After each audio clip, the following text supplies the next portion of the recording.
A lot of our time talking about the Missouri special session from the last couple of weeks was centered, obviously, around the Chiefs and the Royals and stadium funding and what that's going to look like here in Kansas City. It was the big, sexy issue that got the most attention, frankly, as it should have. But there were other things that were being talked about, other things that were being worked on. And David Stokes with the Show Me Institute is here on KCMO. All right, David, what was happening on the property tax front on this issue? Morning, Pete. Great to be on the air with you as always. And yeah, as part of getting this stadium deal across the finish line, in the pun intended, I guess, in the Senate, they added in all these dramatic changes to how we're going to assess property and tax property in Missouri. And I think these changes are, for a number of reasons, very, very bad. They might lead in the short term to some tax decreases for some people around Missouri, no doubt about that. But they haven't done it in a smart way, and there's going to be a lot of negative impacts from this. Not to mention there's serious constitutional issues with what they did. So I hope and think it's going to be thrown out in court. But it's very, very, very concerning and exactly the type of thing that is sort of done on the fly. So what did they do? What did they do? All right, so they took there's now three types of counties in Missouri. There's counties that the property taxes cannot increase at all, 0% counties, except from a vote of the people. And that part of it, look, I'm glad people can still vote on these issues, but assessments can't lead to any increase at all. Then people in those counties, some people are going to like that, at least in the short term. Then there's a number of counties which are called 5% counties, which means property taxes can go up to 5% based on assessment changes. And then there's some counties that are totally unchanged, meaning they didn't do anything and the system is going to continue on as it was. And let's point out, Pete, that Jackson County, which has been, as you are well aware, has been by far the worst county in Missouri for assessing property taxes and collecting property taxes for a decade. You know, they're one of the counties that's unchanged. So you've got the county that's the worst, and they don't do anything for Jackson County. I mean, I'm not a fan of what they did in the other counties, but if you're going to do something, at least do some necessary reforms for Jackson County, and they left that unchanged. Why? So that's because I don't think they had the political support. This is all just the horse trading and the log rolling of politics.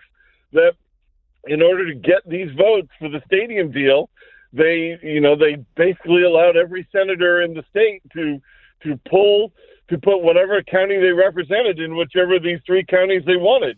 So okay. Now you've got.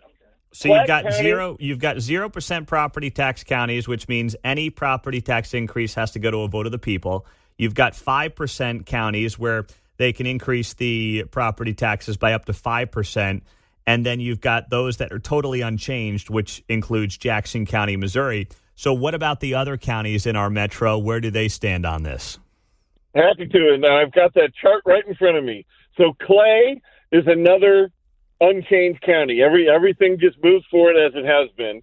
Platte is a 5% county, and then Cass and Johnson are 0%. Johnson, Missouri, of course, are 0% counties.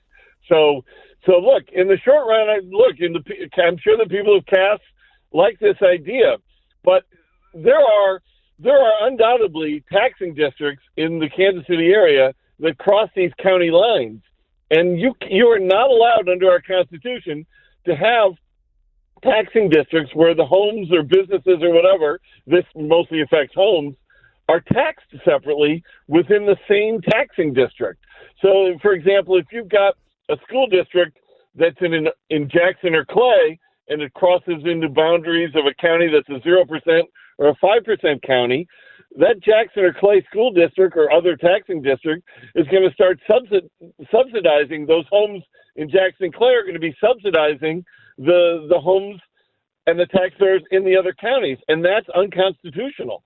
So that's why I'm confident there'll be a lawsuit here shortly. But there's many other issues with this, not the least of which is that, we should be moving towards getting rid of the income tax in Missouri. And now we've decided that in a number of counties, we're going to make significant property tax changes instead of getting rid of the income tax. Well, people might like their property tax freezes and their limits on increases in the future. But let me tell you, property taxes don't harm economic growth like income taxes do. And if we want to grow Missouri's economy for everybody, reducing the income tax or eliminating that is a far better move than these strict limits on some property taxes. So that's just one of many problems with this. David Stokes is here with the Show Me Institute on KCMO. But isn't it really, I mean, regardless of where the money's coming from, Missouri appears to me, based on the way the budget has increased, has a spending problem. Absolutely. Absolutely. And we're taking, all these federal funds that we've been getting for years, and now, with the whole big, beautiful bill right now, and my colleague Elias Capellas has written a lot about this at showmeinstitute.org, they're considering very serious changes to how Medicaid is funded, and they're putting limits to sort of these local taxes that states can tax themselves for Medicaid not refunds, but Medicaid matching funds. And Missouri uses that strategy as much as any other state. And if this big, beautiful bill passes these changes to Medicaid there, that's really going to impact Missouri's budget situation. Mm-hmm. And my colleague Elias Capellas has written a lot about this at showmeinstitute.org. But we've not made the willingness to cut spending in light of for many things, including likely future federal spending cuts, and we're going to get hit here, and then we're going in the wrong direction. When you take these school districts in these 0% counties and 5% counties, which are a lot of the rural, it may be Platte and Cass too, but it's also a lot of rural Missouri school districts. When they can depend even less on local property taxes, it means they're going to depend even more on state income taxes. And who pays people the state income taxes? People in Jackson County, people in Clay County. So you're going to have less funding from property taxes, more funding from income taxes through the state foundation formula. That's a bad strategy. That's going in the wrong direction. You basically have the big counties subsidizing the rural counties is what you have going on there. David, I want to ask you lastly here about the stadium deal that was signed between the Royals, the Chiefs, and, of course, state of Missouri, signed by Governor Kehoe over the weekend. Listen, we've talked about this, I think, every which way possible. You've heard your colleague Patrick Tuohy on this show talking about it. You have not opined on it, at least not here on KCMO. Is there an angle to this that you think is being overlooked in the $1.5 billion stadium deal that was agreed to between the state of Missouri and the two sports teams in this town? Well, look, Patrick's the expert on this topic, and that's why he's been carrying the load for us on it. The angle, let me give a personal angle here. Patrick went to both hearings in Jefferson City. I was with him at the House hearing. I talked about the property tax issue, but as you led off the show with, obviously the stadium funding part that's what got all the attention.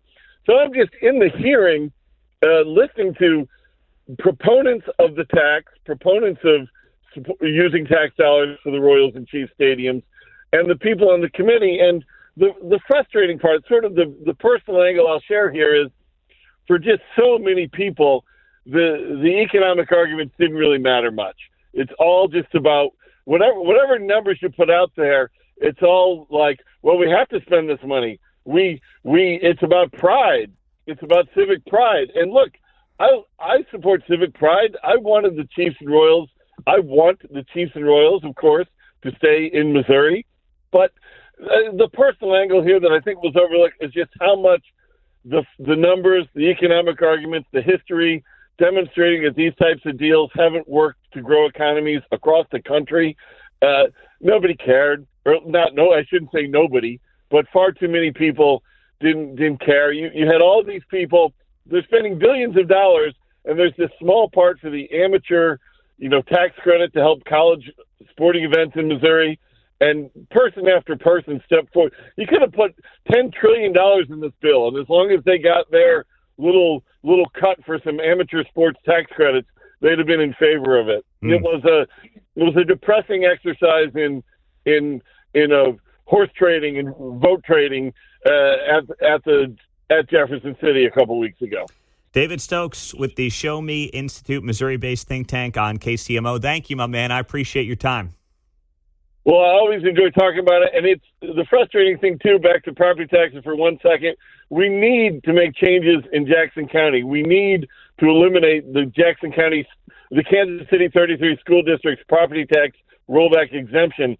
They didn't do anything that was necessary. Instead, they made bad changes, and we'll talk about it more going forward because this is not good public policy. Good deal. Thank you, David Stokes. We appreciate you.